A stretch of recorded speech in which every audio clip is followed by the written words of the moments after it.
Janetta.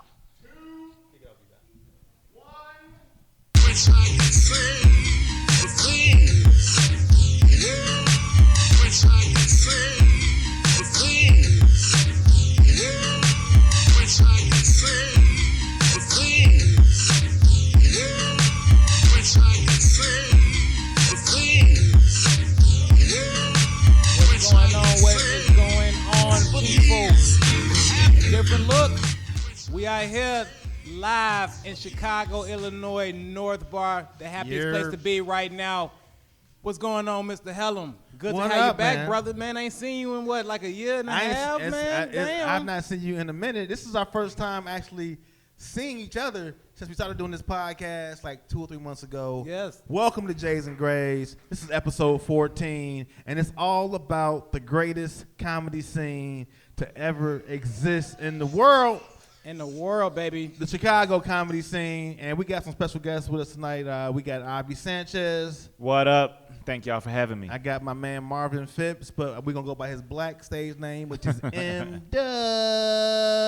Good evening, motherfuckers. You know what's crazy, Dubs? Is What up? that, like, you know how people always call you by like, your original name? Like, I'm always going to be Davy Boy, right? Yeah. I would never call E-Dot Butter Beasy, but I'm going to call him E-Dot instead of Eli Hamilton, right? Yeah. And you going to be Dubs forever, right? Like I was Davy Boy, right? Right.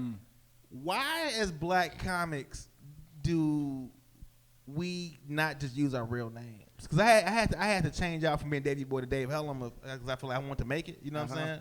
But can you just have your ratchet name and that be it? No.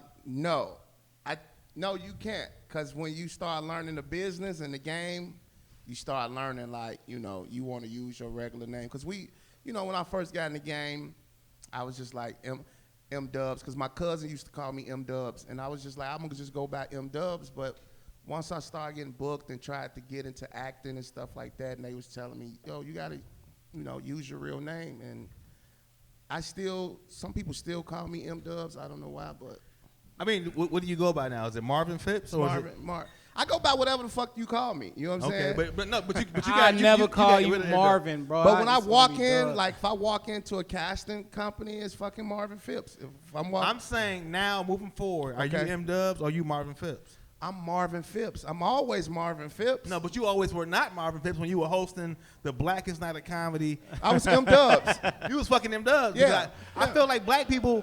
Well, see, I hosted the show Friday, and I asked you, like, what do you go by? Yeah. I'm like, you want to go by MDubbs or Marvin Phipps? He's like, Marvin Phipps. Yeah. Like, When he all right. turned So now 40, you he just started Phipps. going by Marvin Phipps. But that's a lot the of us beauty really of what we do.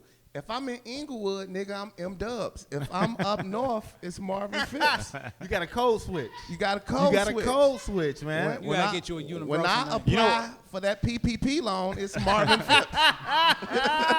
But speaking from experience, it's very hard to get black dudes to adjust to what like you want to be called, because I'm still being called Abi constantly. Okay. And like I tell him my name's Abi. He's like, fuck it. It's what I heard the first time. It's what it looks like on paper.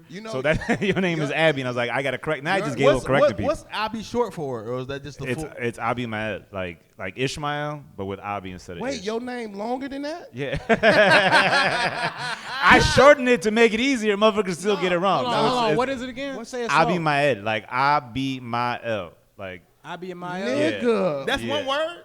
It's 7 letters, 1 word. Yeah, goddamn, I never heard that. Like I feel like 4 syllables. Abi Mael? Abi Mael. Yeah, think Ishmael, but like Abi. You but be Abi. surprised, like a lot of comedians when you find out their real names, because it was a couple people's names I've been rocking with for like years, and I didn't even know their real names like 4 years in. Like T-Murph. When I found out T-Murph's name, Oh, my God. Man, you can't I was spell that like, motherfucker's man, name. there's so many vowels and consonants. T-Murph name is one of Gutierrez. those names that be on the back of a vitamin, nigga. That shit. And the ingredients. and shit. Glucose glutathione, motherfucker. it's a country in Central America. Jatarius. Hey, I didn't find out one comic name until we got pulled over by the police. I was with Baldhead. We got pulled over. Baldhead, another terrible name. Yeah, And that nigga name was Baden. I'm like, nigga. That's his name? Baden Prince Phillips. See, I've been on Ballheads for 11 years, and I just found this out tonight. Yeah, Baton. And you know what? Baton. I'm not hating on Baldhead's name, but I'm just saying that I just don't understand. Why do you think that people just never came into the game using their real shit? So it's another name, Hot Link. That's a comedian. Remember Hot Link? Who was Hot Link? Yeah, he's coming up with the jokes. Hot Link. Nah, I don't know that. Rifleman. Rifleman. But to Rifleman. answer your question, the Major? truth is, going to Comedian school, Major. going to school in the hood. I couldn't be Marvin in a black school. Like Why not? You getting beat up, nigga. You should know this. You have to make up a hard name. It's like prison. You can't be William. You have to be W something. That's like, true. You know what I'm saying? When I got to Morehouse, I made them call me by my rap name, Which was Twig. Get the fuck out of here. You know why they call me Twig? Why? Because I snap on it. Jeez. Wait, so you and this nigga was rappers first? Yeah, I tried to be a I rapper, just bro. was freestyle. Motherfuckers knew me Butter for freestyle. Beezy? Butterbean. Freestyle. So Butter is my real nickname. I grew up with that name. So I thought you if said that was my somebody real called me name. I was like, Butter- wait, Butter's your real name? Nah, somebody called me Butter, like Butter. Like I'm knowing before I even see them, they either know me from the crib or they knew me from college. But why do they call you Butter, though? Because you was smooth? It was yeah. Because he peed in the bed. Your ass up. No, actually, 'Cause he was greasy. my mom's naming that He because was I greasy? Look, because I was fat like a butterball when I was a Okay. baby. But then when I got into high school, it transitioned into because I was smooth. Shut your And then ass when they came out that song, Butter See, Love. that's the good thing about history is that we can't really that's check real. that. That's real. Because like when they came out that song, Butter Love, what was that? Next, what's the name of that group? Then all the chicks are like, hey, Butter Love, be How'd it go? love. You got the love that I want, the love that I need. Remember that shit? Deep looking ass, boy. That's what they called me, nigga. Butter. And so when I took that in, I'm like, man, I thought I was gonna have the dopest name in comedy when I first started. I'm like, I'm gonna be Butter Beezy. And then after 6 months, I'm like, all right, yeah, this shit ain't gonna work. Do y'all remember your first headshots? Yeah. And, like, how terrible? Nigga, can I tell? Go ahead. Nigga, I took my first headshots was in a pelly coat with fur. You still got that You shit. still got the fur, though. last week- You ain't getting Right. it. Last week. You just got No. Last week. it. It says Marvin Phipps on them because No, you just got It it. was a pelly, bro. And it was like 700 pounds. Because you from the west side. And y'all be doing Did you have the $150 hat on, too, the with the crystal worst, and the watch the on it? worst fashion in America let is me- from the west side of Chicago. let me- Bro, It's small jeans and big Hey, jackets. Hey, he used to rock the shit out that spike jacket. Remember that spike jacket? It looked like a let me Cooper shell? clarify. I'm not from the west side. I need You just $150 dress hats like it. explained, People just though. think I'm from out west. Because you dress like Because it. you had bad fashion taste. I don't got you. dress like I'm from out You west. got a mohawk, all your jackets be flashy as hell. Remember when Rail? This nigga got flaming hot sticking out the top of his head. He's lying. He got a bunch of Takis in his scrunchie on top of his head. You got, hey, a lot of black people don't know what Takis is. That's a Mexican I slang. just That's a Mexican flaming hot. Like, that means the same A lot of shit. people don't know what Takis is. Eli, you look Well, like I'm explaining to you. It looks like that, and it'll But burn they your color. asshole. But they- he's one of the niggas you fight at the end of Mortal Kombat. Nah, he look like he It's the Goro. back- It's Goro. and then He died, then Shang Tsung. Like, I got you. Which I call Shang T Sung in 6th grade because But my the first T was headshots silent. I didn't know was that. With a pelly on, with the fur, and I put them on my business cards. And niggas was like, nigga, do you do comedy or sell dope? I was like, both. And we still don't know. We still don't know. I still don't know. Hey, man, shout out to the people that's watching on Facebook right now. Thank y'all for the few folks who are here live. Y'all came to watch the live podcast of Jays and Grays. Me and Eli have been doing this for a few months now. I live in L.A., Eli's in Chicago, so this is the first time we've been able to actually be together and do this podcast. And it's going to be a great night tonight, man. Like, I've been looking forward to this. we're celebrating a lot of – it's been a dope week. You know what I'm saying? Are we going to do this when Bronson Bar open back up? Fly back out to L.A.? Do this? Yeah, I mean, if you want to just waste money and come out to L.A. and Come out there do a live anyway. podcast, sure. If you, It won't be just for the podcast, though, but still. I got you. But I'm excited to be home, dog. Like, I'm glad that we are here talking about, in my opinion, the greatest comedy scene to exist, because I live in L.A. and I see so many comics that come from these other places, and they are just not as strong as we are. And what do you think makes Chicago comics so good? Because I will put us up against Atlanta, D.C., I don't know, Oakland, Denver, Austin. I don't think no other market, pound for pound, can fuck with this city in terms of the talent that we put out. That doesn't mean that people right. That's not taking away from no other comedy scene, because there's some good comedy scenes out there. Like what? New York got a pretty good comedy scene. Yeah, but I think you can go from Chicago to New York and you won't skip a beat. There's no learning, there's no gap. Because like Chicago, you can get up 3 times a night, 7 nights a week. Well, before the pandemic, but you can do repetition. So when you get to New York, you hit the ground running. There ain't no and you're not lacking for confidence because you just already did, you got faith in the material and shit like that. So New York, I think they just get the rep just because it's New York, and everything with New York is associated is it's the greatest shit on earth. But New York is like LA. Most people who come up in the New York comedy scene, I feel like they're transplants. Mm-hmm. I don't think that you can say that about Chicago. You might have a few people who are not from Chicago. And there are people who are the exception, but I feel like most of the people are from the Illinois, Michigan, Indiana, Midwest, hub. And you might come to Chicago to level up, right? But I think like New York, people come from everywhere. That's kind of like the move. It's like your hometown, New York, and eventually LA. That's kind of like the. And I think the coast have way more dream chasers than they people that just have the dream to go do it, and then they realize they suck out there. Chicago, you come here and fuck, this is where you're coming to learn. You coming to learn to see if you can follow this dream. You go straight to New York, you should go straight to LA. You're gonna fail immediately because you're gonna realize the shit is not as easy as you thought it was. To answer that question though directly, when you said why you think Chicago comedy scene is so good and why a lot of the comics that come out of Chicago is pretty sharp. Sean Morgan said this shit had me roll. I never forget when he said the reason why Chicago comedians are so good is because motherfuckers here don't care if we live or die. Nigga, that shit was so funny. And I never forget, because you can go into a room in Chicago, you do have 2 scenes, though. You know what I'm saying? You do, and it is what it is. You got the north side and you got the south side. That's pretty much cut and dry, right? The south side is the more urban circuit. The north side is the more mainstream circuit. Talent scouts that come to the city to kind of look for who's next, they don't go do Southside shows unless they was doing jokes and notes, and that's courtesy of Mary. Can we talk about that though? Why that is? And talk because about Chicago is segregated in itself. No. Not just that. That's I agree with you on that. But I'm talking about the level of ratchetness that we would have on some of these Southside rooms that existed. Well, look where motherfuckers come from. Look at the neighborhoods. Man, remember when Niche had that show? All her shows in the South suburbs, what was that one spot? Karma, she had Karma, SLR bar. No, this is like the spot in Dubs. We would go there it would be on Monday nights. Okay. This is in Harvey off Dixie Highway. That's Karma. That was the most ratchet shit. Love Karma.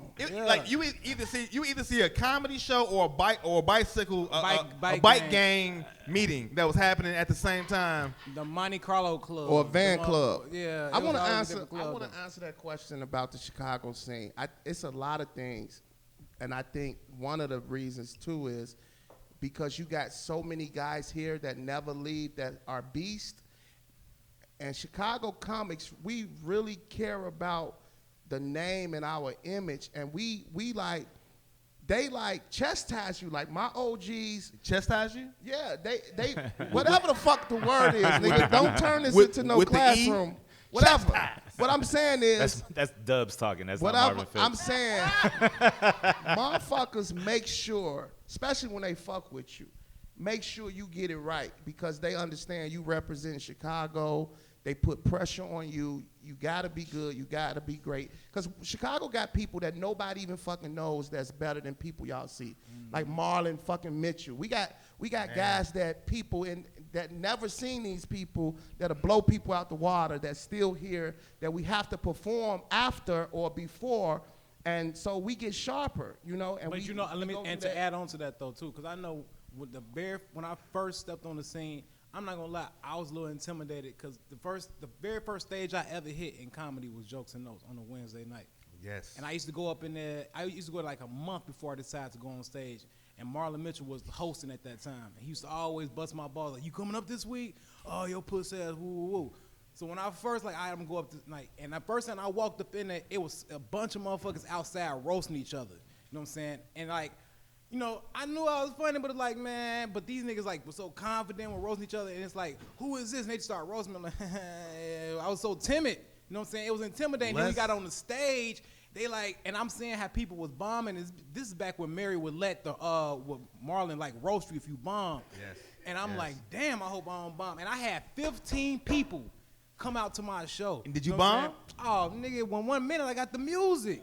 You bomb. The first minute, you know what I'm saying? And this was, hold on. This when Dollar Bill was hosting. He gave me the music in 1 minute. You know what I'm saying? But he was the DJ. He was the DJ. No, not the host. I'm sorry. He was the DJ. Right. But at that point, I'm like, damn, I got to come with it because it's like, motherfucker, it was almost like initiation. You know what I'm saying? Because when you started getting funny, that's when people start getting respect. And you wanted the respect of your peers because one people weren't nice. The north side, they like, oh, it's cool. Hey, keep it going. And that south side, oh, this motherfucker ain't shit. Man, the white. Yeah. I could talk from experience coming from the north side. They let you know immediately. There's no benefit of the doubt. Like, you had to be funny immediately, and they let the audience let you know, like, it's either be dead ass silent or get this motherfucker off the stage. And it's like they literally told you, get this motherfucker off the stage. And then you just see the host on the side like, I gotta get you off the stage. I thought Northside was nice. The whites are so polite. Like white comedy, like they're just like, oh my God. Like even if you suck, white people just be like, yeah, good. Black folks be like, get the fuck off the stage. I paid $5. And that's it. I think Tell a joke. I think that's the difference too. Is there's a lot of free shows in the north side, so they didn't realize they didn't pay for that. Look, you go to the south side, it's a minimum $5. I have never had a white person ever say this to me before a show, but at a black show, they say the same thing. You better be funny. Yeah. You better like it's a fucking threat. That's why you better be funny, bitch. I'm like, who are you? That's why I tell people. Who are you? Northside will send you off because you get off stage. You was terrific. You was amazing. Come out there with You that same do that confidence. shit at Francis, a motherfucker will come up to you and be like, "You wasn't shit." And then ride off with their bike club on a motorcycle. But that's what's just scary about ride off. About like a north side comic going to the south side because it's like, oh, not only did you bomb, but now you at 8700 south, and you live at 4700 north. That's a long ass drive to sit there and think about like these motherfuckers did not like me from the get go. Did y'all see that Patrice O'Neal special? Yeah, killing is easy. So you remember when Kevin Hart was saying when he bombed at the cellar and they threw that phone book on stage, he said, pick a job, cause this ain't it. I'm like, nigga, that shit sound like some shit that a motherfucker say here.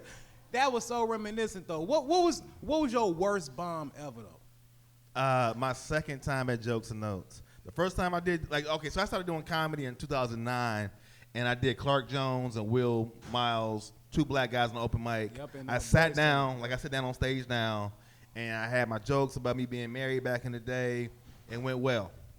I went to Jokes and Notes with that same confidence the next day, killed it, right?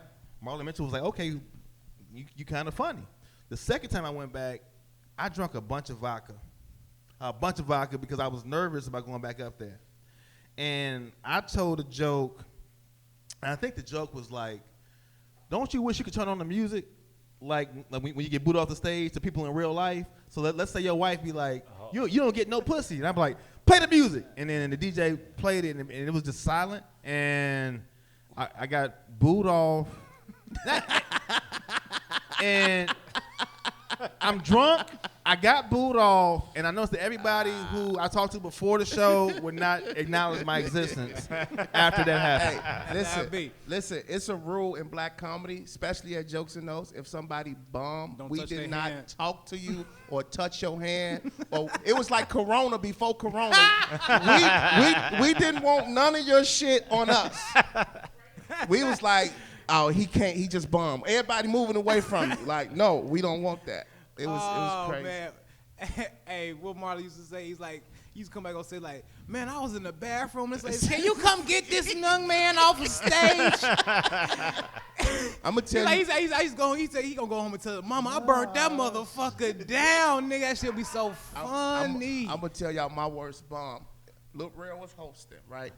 So this particular night, y'all might was there, but my brother used to hang with this dude that used to have like this slick hair. He used to like have a fucking wavy hair. And Real, it was one of them magical fucking nights where Real got off. And I'm talking about, he talked about this nigga so bad. And he had the room on 10. It was like elevated. So he was like, I'm going to bring somebody who know this guy well, because that was my brother friend, and I could not deliver or follow what Real had done. And when I got up there, G, it was like, that was the worst experience of my life. I didn't know how to handle that shit. How long had you been doing comedy at that point? Probably maybe about 2 or 3 years. Damn. Yeah. Oh, that Well, Real would always say to me, like, that's a good thing when somebody kills it, because that means the energy is going to flow to you. But if you don't know how to transform that or ride that, or you just convince yourself you can't follow it, you fucked you're up done. already. Like I did not know what to do with that energy. it takes you a while to figure out how to ride that shit out. It was Like, so high, and people was expecting me to do so much, and I got up there and I just dropped the ball, bro. It was like somebody threw me an alley-oop, and I just went in the air. It was like, both y'all bombs seem real nice compared to my worst bomb. What was your worst bomb at? Man, so I think I know this, but go ahead. so Billy Sorrells. Yes! what? Yes! What? Billy Sorrells was in town. He's like, hey, he said, you want to come do this college show with me in Michigan? I'm like, yeah, fuck it, let's do it. So we rode down there, and like, it was packed. And then, you know, Billy was hosting, and then he brought me on stage. And so I started in my material, and I was like, thick pussy jokes, and he on the side of the stage like, no, and I'm trying like, you know, I'm trying to focus, and he like, man, you can't cuss, it's a clean show. I'm like, what the fuck? Now you tell me that. She said, it's kids in the audience, and then I looked in the audience, and it was like this little girl just sitting like this. Nigga, I instantly started sweating. I'm like, you know, and like, I ain't really have a lot of clean material then, because this is like my second year in, so I'm trying to like tell the same type of jokes, but not put the cuss words in it. And this shit was going horribly. And like, it was a bunch of like young freshmen, sophomores up in there too. And like, ain't nobody talked to me after the show. I was sitting like on the little bleachers and shit. He like, damn, yeah, you fucked that up. Like, nigga, why the fuck you ain't tell me I couldn't cuss? He's like, I thought you knew. I'm like, how the fuck I know? That's hilarious. Abi, what about you? They didn't even want to pay me my money. Oh, wait, hold on. it was. They didn't pay you? Nah, like, I like, Billy, you gotta get my bread, G. I still drove all the way out here like, they said they ain't gonna Nah, pay see, you. I'm like, motherfucker, you you supposed to pay me. You know who you were, though. The same person I was. You were the nigga with a car, right? And people would take advantage of you. Oh yeah, because you could drive. Because you have a vehicle, Yeah. and they would just want you for the transportation, but they don't want your jokes. Yeah. They just want you to just drive, you know? Yeah, that was pretty bad. I started doing the Mike Yo shows, and Mike Yo likes to fuck with new comics. So he put together an all-female lineup. This was at Wather. You ever do Wather on 47th and Pulaski? Oh, that's like back in the yard, Yeah. right? So he had an all-female lineup. It was 10 female comics, so there was nothing but women in the crowd. He made me go up first before, so I'm introducing the host. He's like, I need you to do 10 minutes. And none of these people expected to see a dude in there. So they just staring at me, and I'm just doing jokes the same as with you. Like, it's all like I'm new, so I'm swearing. I'm just doing all this goofy shit, and it just wasn't working. There's a woman in the audience, and she looked at her friend. She's like, why the fuck did you bring me to this? Wow. And I'm just sitting there like, this is my second or third show ever. And she looked at us like, why the fuck? And then she's like, why did I come out tonight? And I could clearly hear because the stage is no further than that fucking O-style can. And I just looked, and I was like, oh, man, I ruined your night. And I was just staring. I was like, all right, well, give it up for your host, Gwen LaRock. I didn't even do my time. I did like 3 minutes. I got the fuck out of there. And then they made me seat people like after that. So like, so I'm walking through the crowd, and everyone's just staring there like, this motherfucker that just ate shit in front of everybody. And then I called Mikey up. He just started laughing. He's like, oh, you got to learn. And I was like, man, fuck that Abi shit. was Like, up. You was up there like, women be shopping. Women be motherfucking shopping. Yo, like, where my if Latinos at? And it's like, it's a whole room full. If anybody tell you that they ain't never bombed before, then they don't really do comedy like that. Well, let's It talk just about that happens, though. too. Let's talk about that too, because like that's ego, and your reputation is very important. This is why, like, when I go to like Francis, I might go up at Francis 10% of the time. Like, it's not worth dying a death in these rooms where the people want you to be so great. And let's say you got new material you working on, but like, you know, places where you just can't do that. Like, I'm not gonna do that at Bar 10.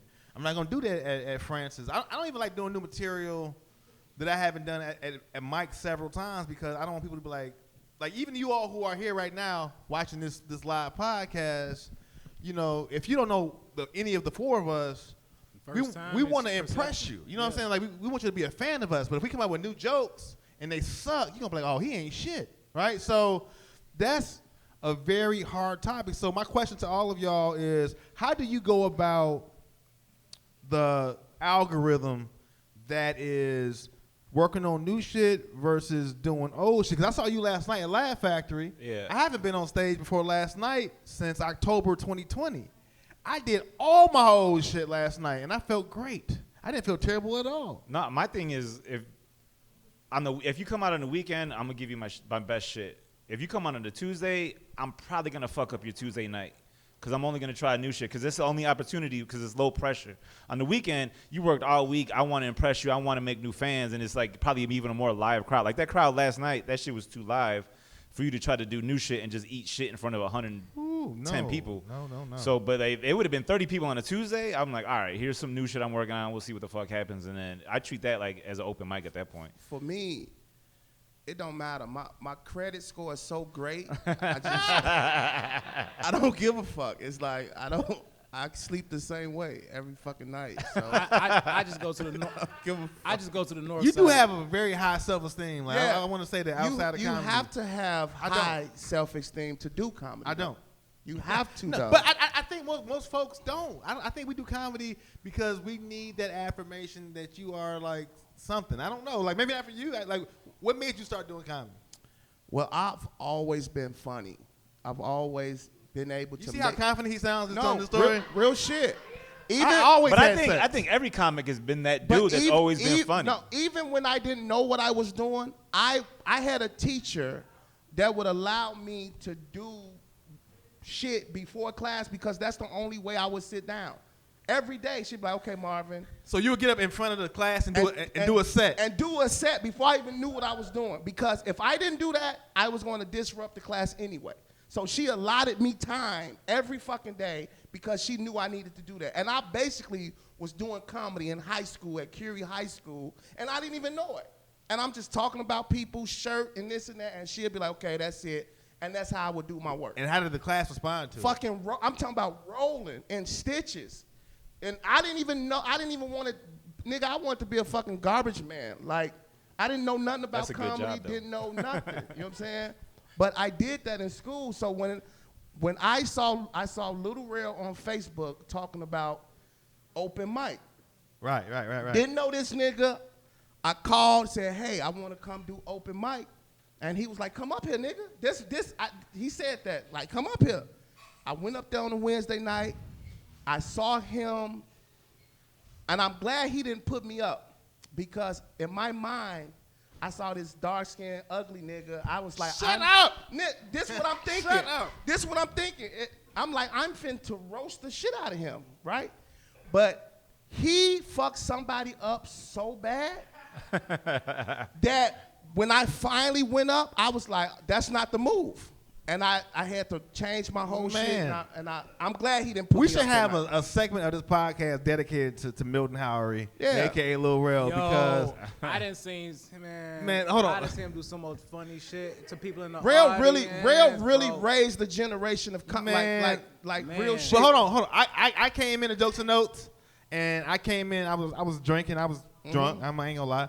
And I saw this guy for the first time, and I started. I was like, "Who is the nigga with this fucked up haircut and these I'm glasses? telling These women glasses on that don't even know that they're female glasses." But like he was. But and somebody was like, "Man, shut up. That's real. That's real, right?" But I didn't realize that this is like the funniest motherfucker that I have ever met. And I came in after Real was the host. Okay. Can you talk about the mood of Jokes and Jokes and Notes on a Wednesday night when Real was hosting? Like the energy? It was. You were there for that? The best way I can explain Jokes and Notes was like, if you a wrestling fan, it was like WrestleMania, nigga. Like every fucking Wednesday night, the level was a 10. It was a show. Because Real said, his words was, "It's open mic, but not really." You know what I'm saying? Because he knew the level and how he wanted to keep it, and he wasn't letting everybody go up. And he telling you, "I'm not putting all you niggas up. I'm gonna put up who's gonna do this show." Jokes and Notes. We talking a lot about Jokes and Notes. Jokes and Notes was literally the best open mic in Chicago since I've been doing stand-up for the last 11 years. Paid audience. Everybody wanted to go on stage. You wanted that. Even if you was scared, it was almost like a challenge. You know what I'm saying? Because, I mean, the crowd, the energy, it really was. Where the camera at? It was so, zoom in. It was so many bitches at Jokes and Notes on a Wednesday night when Lil Real was hosting. And you wanted to kill. You had to be funny. You wanted that reputation. Because you was going to take somebody home. But look, what years was this? This was shit. I started in 2011. Up until they closed. 09? 09, Marlon Mitchell was the host still. 07 to whenever he stopped. To 2000, yeah.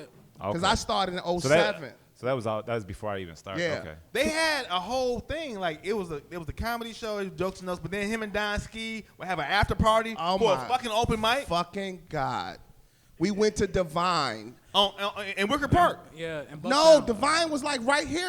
This is Wicker Park, but down the street. I'm from Inglewood, nigga. I don't know where I'm at right now. It's just the north side to you. Like I just know when I see white people jogging, I'm in a safe area, nigga.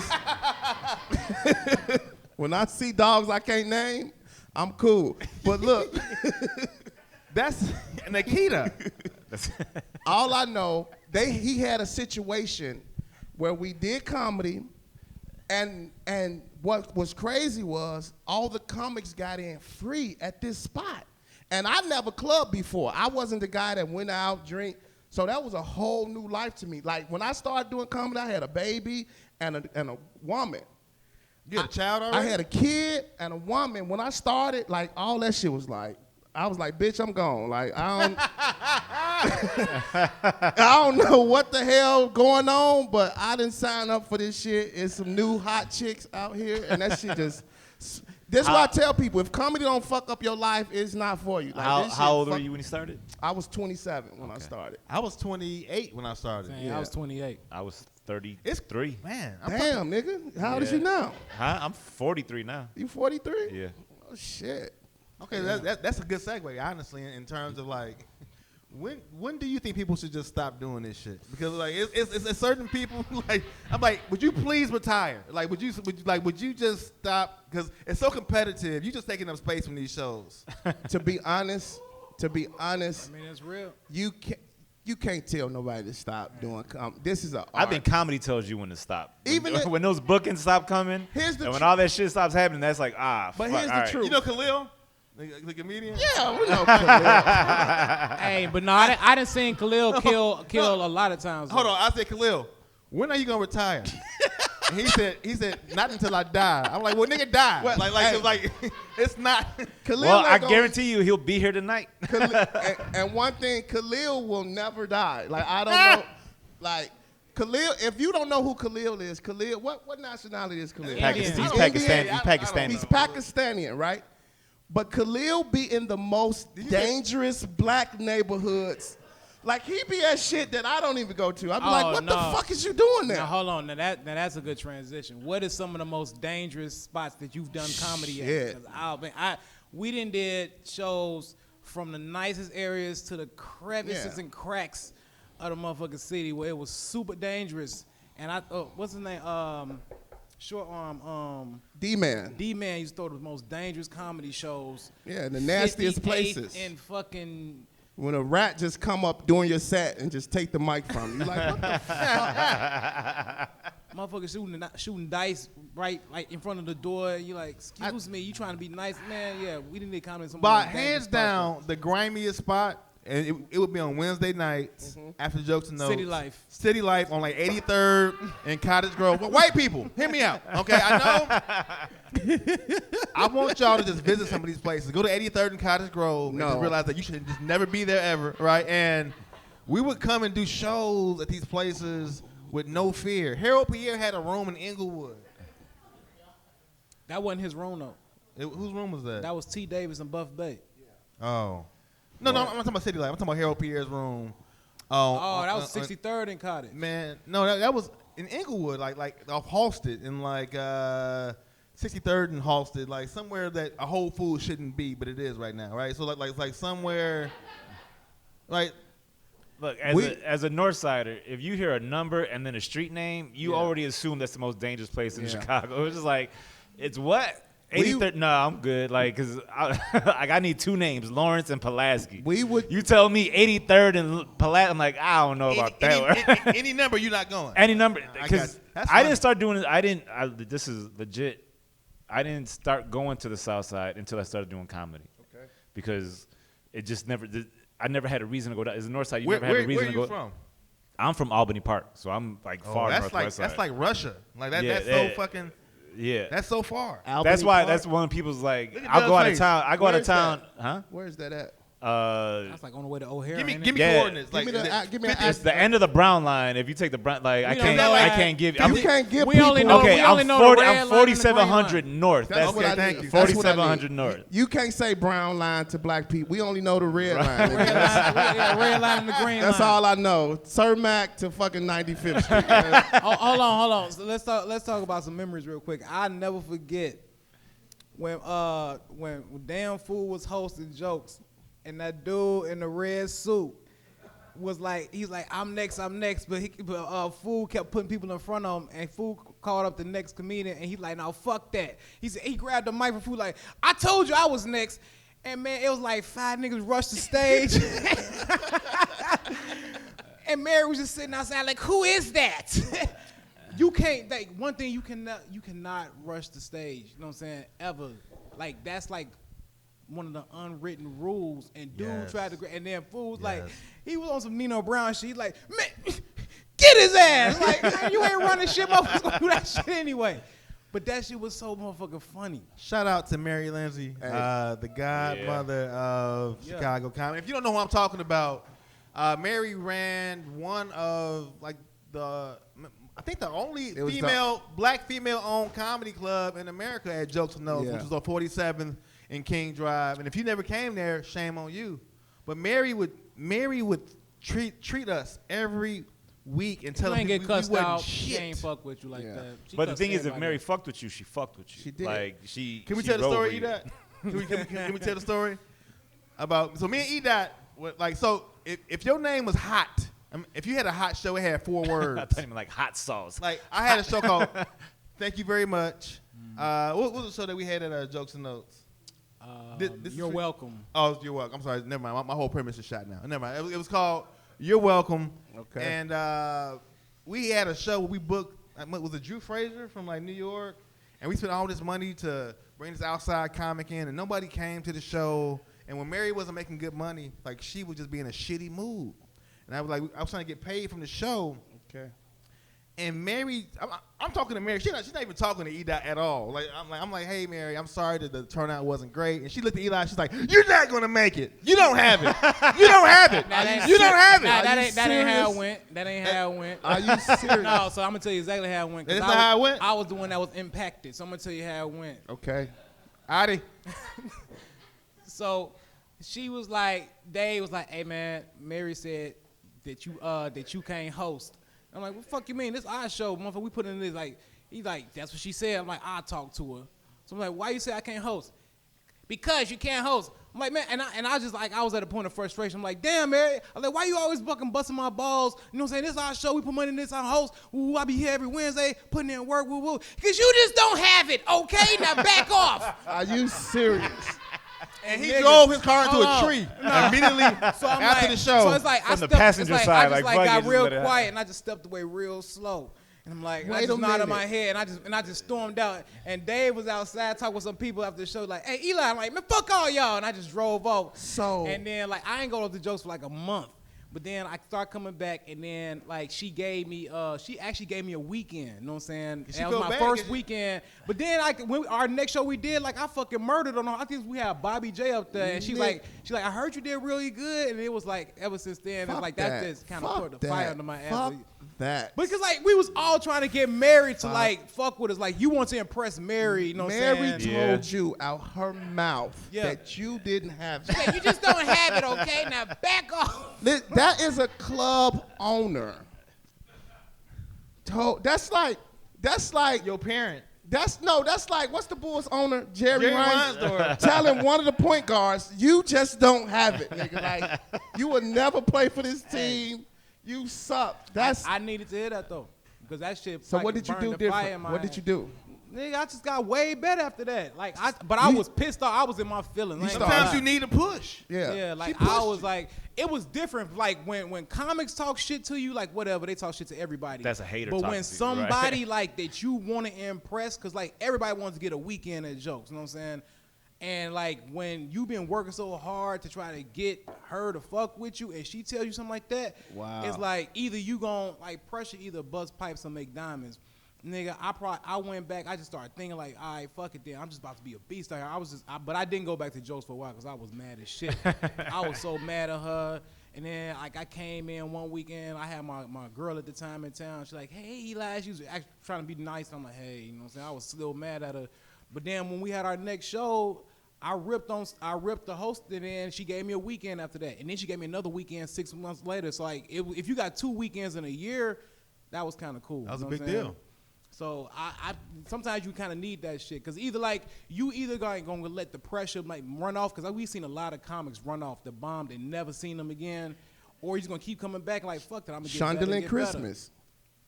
Better. You said what? Who? Shondaland Christmas. Y'all remember her? Sean. No.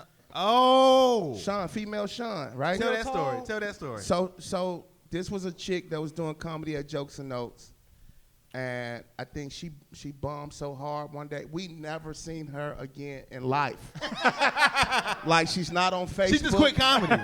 No, we don't know where she's at. She got her CNA, just like a whole new career. She drive an Altima now. Because that famous night, she was on stage, and Mary grabs the mic and says, tell some jokes. Tell some jokes. Right during her set. And after that night, we never saw her a fucking game. And she used to come to the comedy club every week, every week. So Shondaland, if you're seeing this, if you hear my voice, inbox me, please. We've been looking for you since 2009. Let's talk about DJs though. What about it? Oh man.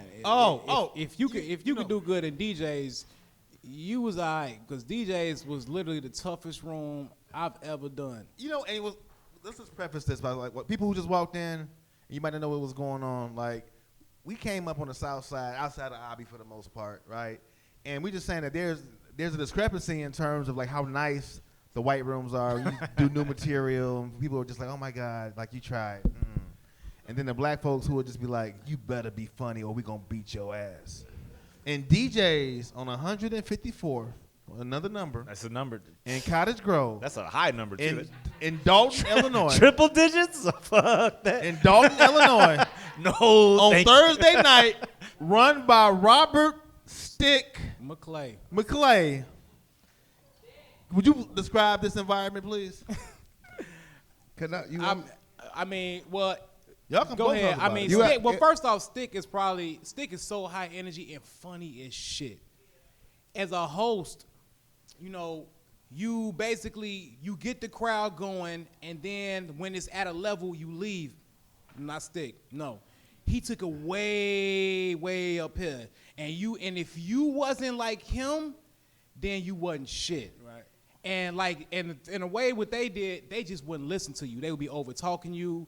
You know what I'm saying? Like Derrick Rose brother. Motherfucker walk right in front of you, in front of the stage, like you ain't even there. Just disrespectful. So if you ever seen the movie Lean on Me, the opening credits when everybody's just going crazy in the cafe, that's how DJs is on a Thursday night. Animal House. It's just, Animal House. It's just ruckus. Let's paint the picture though. Like you see, like tonight when you watch the show, I'm gonna be up here. This is the audience. Like y'all are here. It's just one side. Right. DJs was like Pit Fighter, the video game, where it's like 360 degrees of niggerdom around you, right? And you have to. You got to fight like joke. You got people shooting dice, people playing cards, people throwing food, throwing chairs.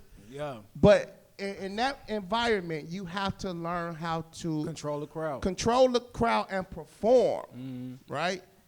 You got to be a performer So if you're just up there delivering jokes, that's not going to If cut you like, it. I'm gonna do this set. That's not gonna cut it. You gotta be able to riff. You gotta be able to fuck with the audience. For black they people, don't care about you gotta material. sing and dance. You gotta be Usher. They want you.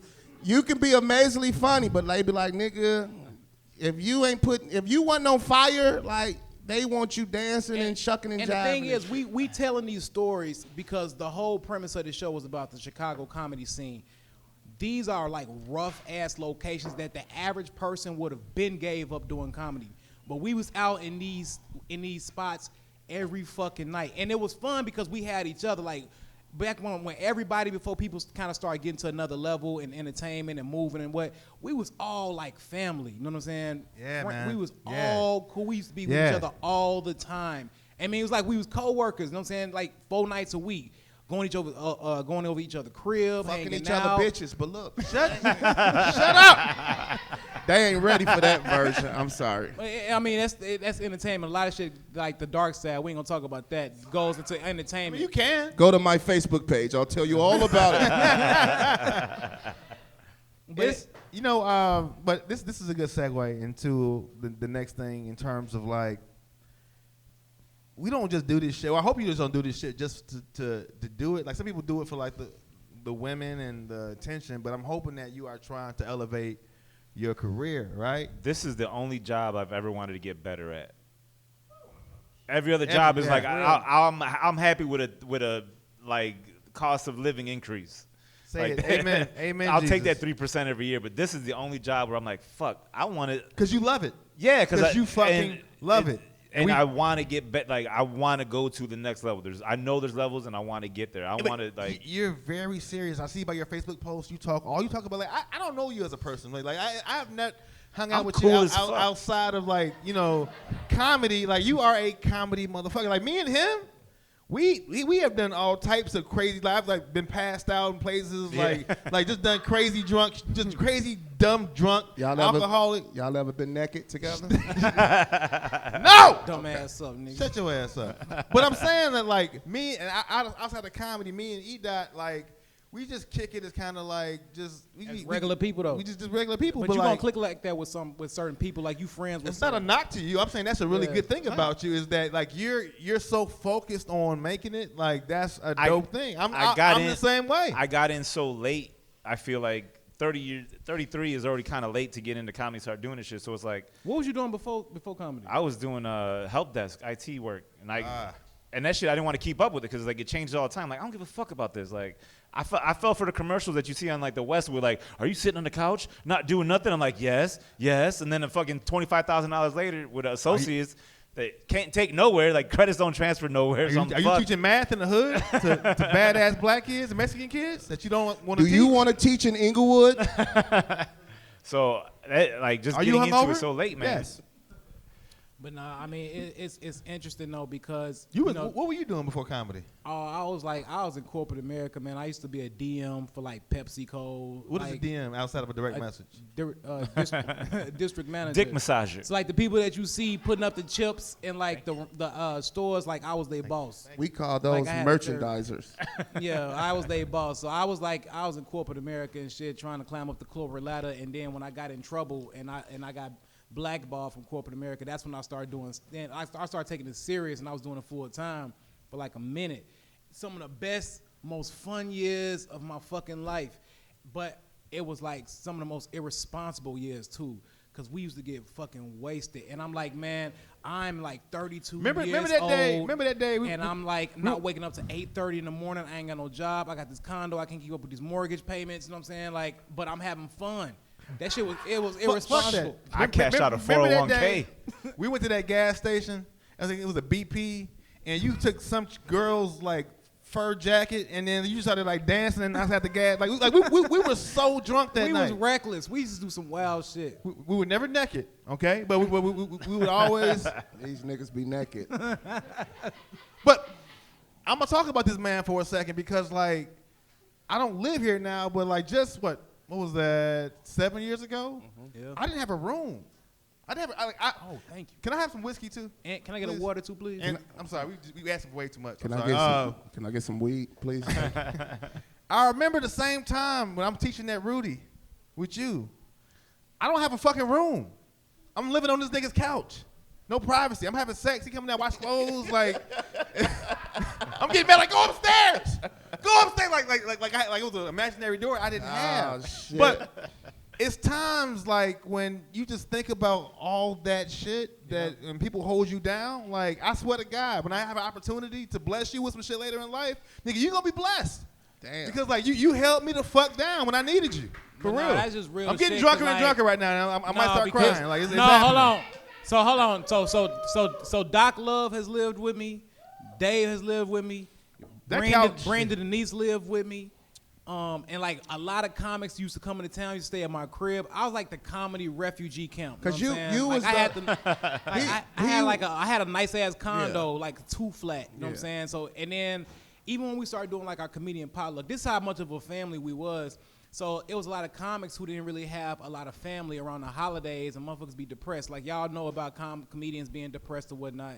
Like, you know what I'm saying? The whole mask, if y'all never knew what this meant, like if y'all see like shows when you see the happy face mask and the sad face mask, it's like you happy on stage and you give off a facade, but like when the curtains is closed, you like depressed and drinking and alcoholics and drug addicts. That shit's real. So I'm like, man, you know what? Fuck that. Let's start doing a potluck. So if you ain't got no friends or family or whatever, you not from here, fuck, we gonna do a potluck. And that started like a tradition. And it was like a lot of people used to come to my crib on like at the end of the year, like around like after Christmas or something, and we would just kick it.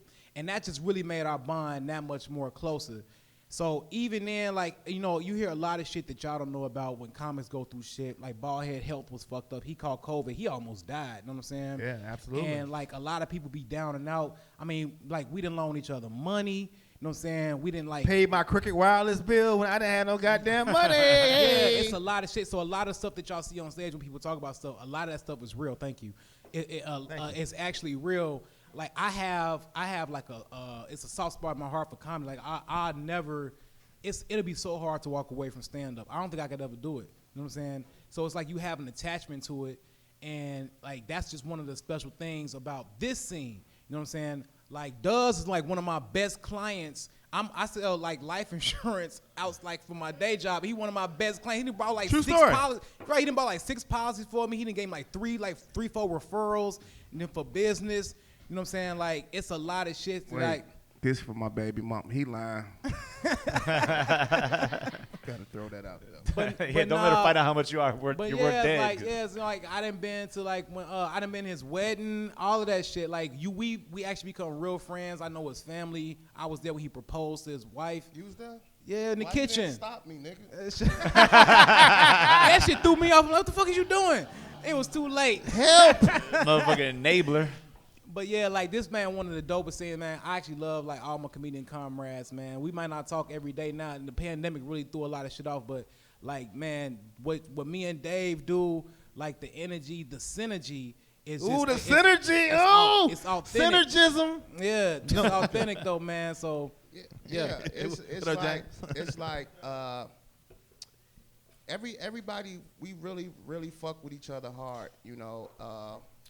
We really do. I was talking to Roy today. What people don't know about comics, we spend more time with each other than our families. You know what I'm saying? We're with each other every night. We see when people are drunk or don't have no money or calling you. They're in jail, and you got to go get them out. all that's true. And they got a show the next Man, day. You got to get them to their show. It's a lot of shit. I had to bail out Don't say the comedians. name, I'm not right. gonna say their names. People. He getting drunk. He about to start spilling all that. Don't say that. So I'm gonna just say this tonight. Like for the comedy show later on, I'm hosting. Like I'm not gonna be worth shit. I'm just telling you right now. I'm in a good mood. I might say some things, but I'm not gonna be funny. I don't care. Wait, before you, but how many of us got phone calls at 1 and 2 in the morning where another comic is about to kill himself and we gotta fucking go save this nigga? Man. And some nights you'd be like, just do it. Just go kill yourself. I'm tired.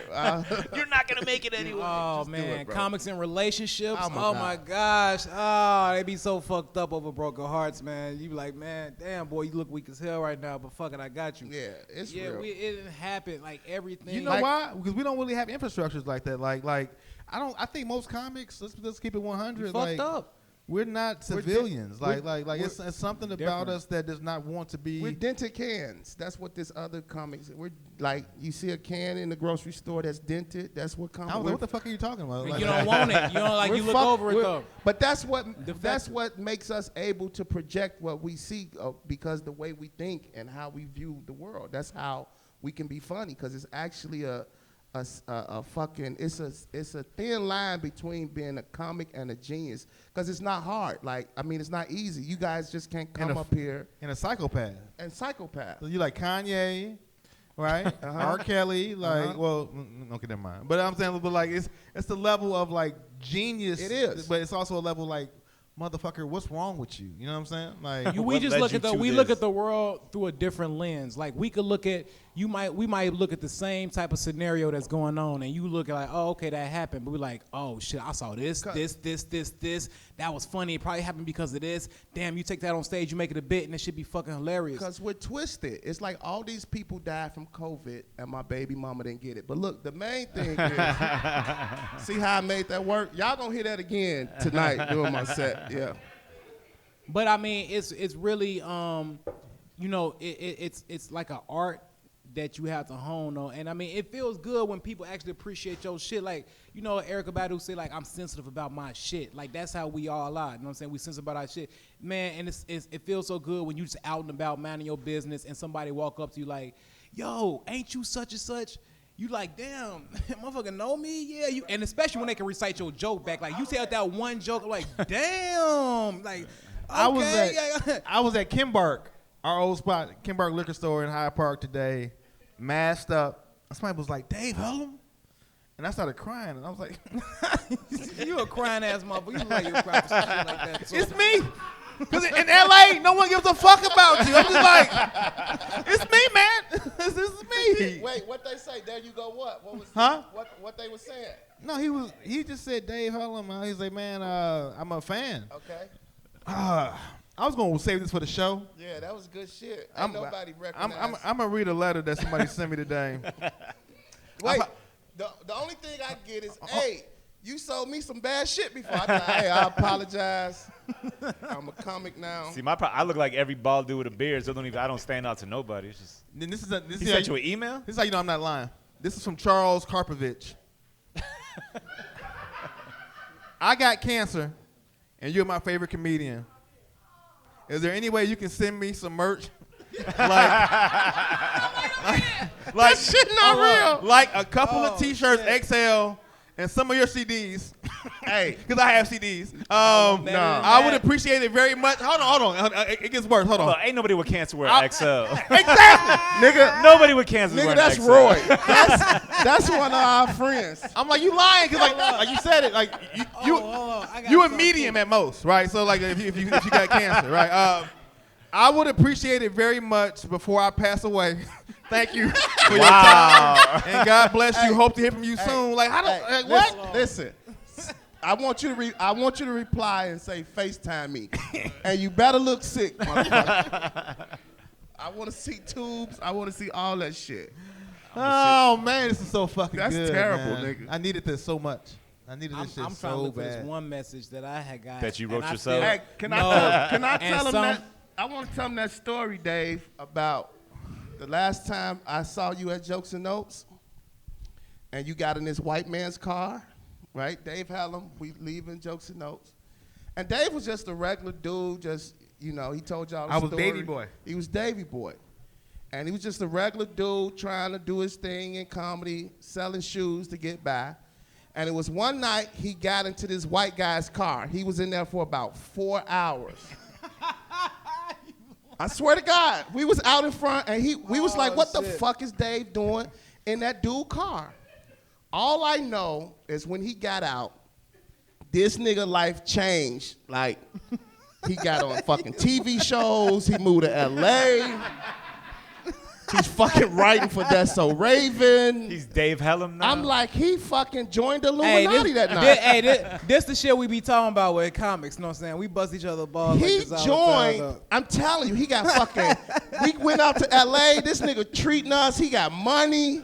Man, hey, He got like this dude took. Well, we was at the Comedy Store, right? in the green room. They don't let nobody back there. But it's different levels of green room. So it's like a basic green room. This dude got access to the so we go in there. It's fucking it's like real big people back there. And they like, hey, Davey, we like nigga. You is somebody now.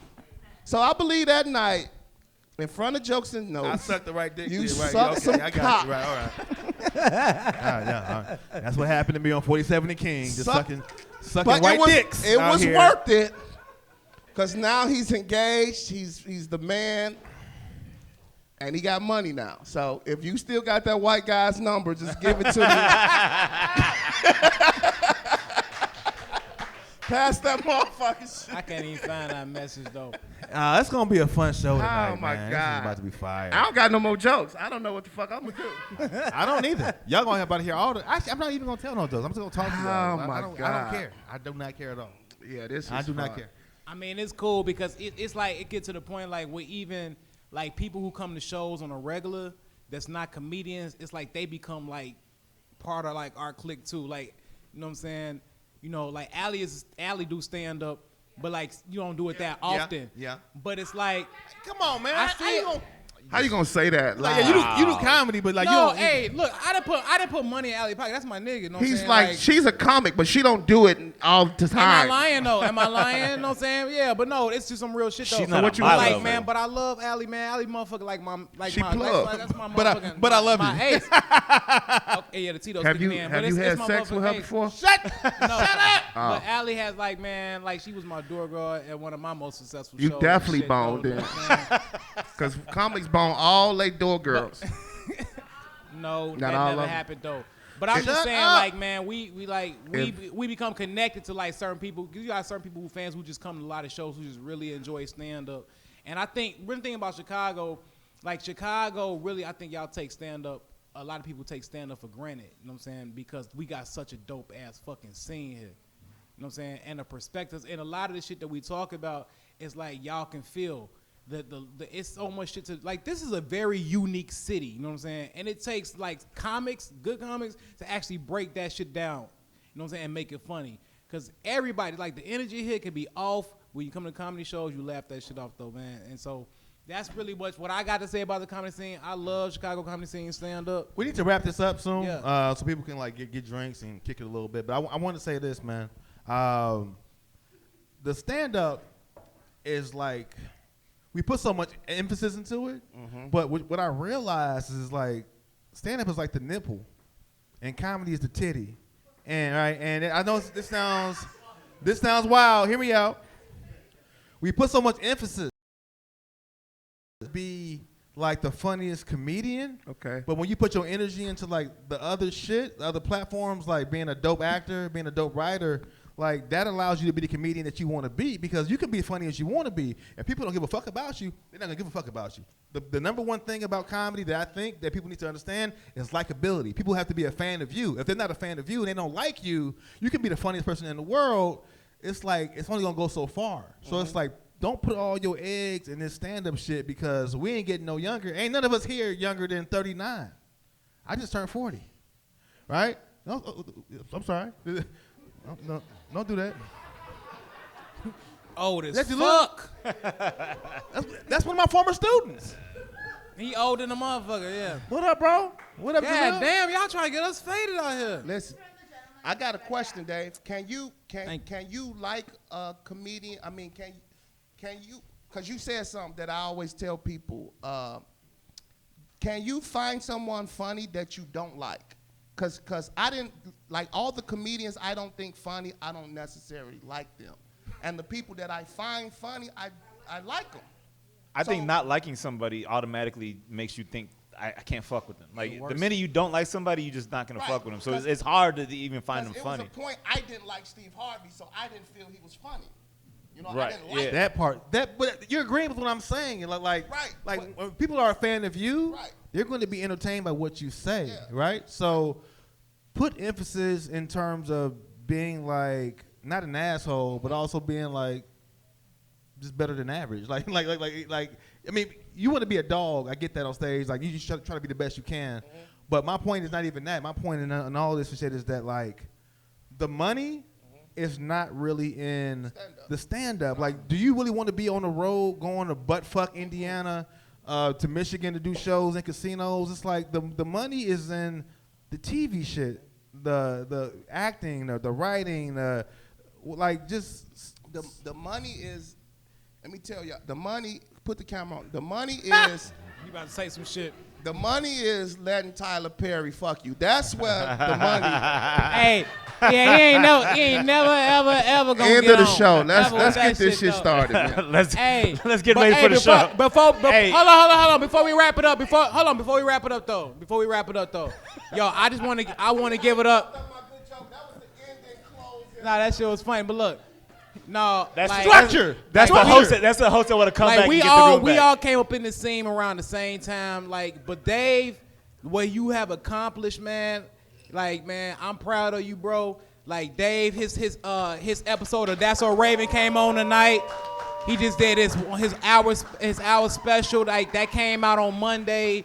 You gonna talk about all the shit I'm gonna talk about doing the show, but I got you. I'm just saying, like, yo, like. Proud of you, bro. Salute. You went out to LA. You making that shit happen. And Love a few you, man. other friends. But, like, y'all give it up for Dave. Y'all give it up for Jason Graves. Make sure y'all follow the page. We do this podcast every Thursday at 8:30 Central, 6:30 Pacific. Make sure y'all follow the page. Follow Jason the page Graves. on Facebook, please. Follow all of us on stage. Marvin Phipps, Eli Hamilton. Abi Sanchez. I've been Dave Hellum. See y'all for the show in a little bit. Thank y'all for the podcast. Peace. Oh, we got the guy. That was the weakest applause ever. Y'all was like, yeah. This is why I don't come home.